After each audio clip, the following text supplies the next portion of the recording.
Srisailam project భవిష్యత్తు అత్యంత ప్రమాదకరంలో పడింది.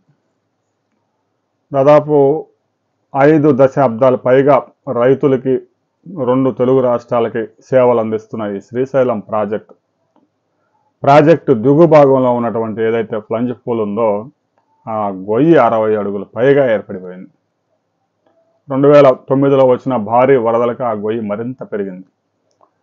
ఆ గొయ్యి పెరిగే కొద్దీ శ్రీశైలం ప్రాజెక్టు పునాదులు కదిలిపోయే ప్రమాదం ఉంది.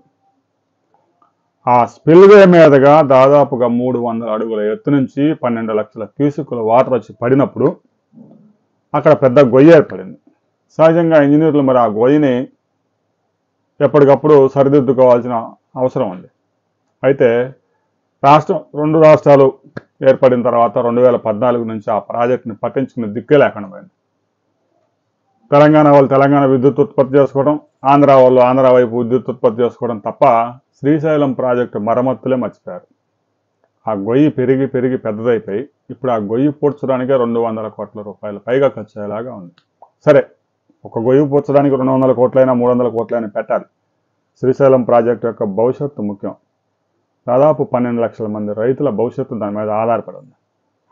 అటు రాయలసీమకి నీరు అందించడంలో కానీ, తెలంగాణకి తర్వాత కోస్తాకి నీరు అందించడం, ముందుగా వరద శ్రీశైలం ప్రాజెక్టుకు వస్తుంది కాబట్టి అక్కడ విద్యుత్ ఉత్పత్తి చేసుకొని నాగార్జున సాగర్కి, ప్రకాశం బ్యారేజీకి వాటర్ వస్తూ ఉంటుంది. అలాంటి ప్రాజెక్ట్ని తాజాగా ఐఐటి బృందం పరిశీలించి ఆ స్పంజ్ పూల్లో ఉన్నటువంటి వాటర్లో డ్రోన్ ప్రయోగించారు. ఆ డ్రోన్ ప్రయోగించి నీటి లోపలికి వెళ్ళి ఇమేజెస్, ఫొటోస్, వీడియోస్ మొత్తం సేకరించారు. ఊహించిన దానికన్నా ఎక్కువ నష్టం జరిగింది. ఆ ప్లంజ్ పూల్ని త్వరగా రిపేర్ చేయకపోతే శ్రీశైలం ప్రాజెక్టుకు ఉనికికే ప్రమాదం ఏర్పడే అవకాశం ఉంది. ఇప్పటికే 2 తెలుగు రాష్ట్రాల ముఖ్యమంత్రులు ఒక నిర్ణయం తీసుకొని కృష్ణా రివర్ బోర్డుతో సంప్రదించి వెంటనే మరమ్మతులు చేపట్టకపోతే శ్రీశైలం ప్రాజెక్టుకి ఏదైనా జరగడానికి జరిగితే ఒకళ్ళ మీద ఒకళ్ళు ఆపాదించుకోవడం తప్ప చేయగలిగింది ఏమి ఉండదు.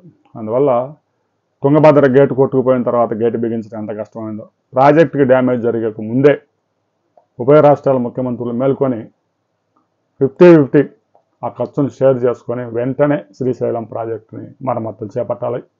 లేదంటే రైతులు ఆందోళన దిగే ప్రమాదం ఉంది. రాబోయే కొద్ది రోజుల్లో 2 రాష్ట్ర ప్రభుత్వాలు ఎలా నిర్ణయం తీసుకుంటాయి అనే వివరాలతో మరో వీడియోలు తెలుసుకుందాం.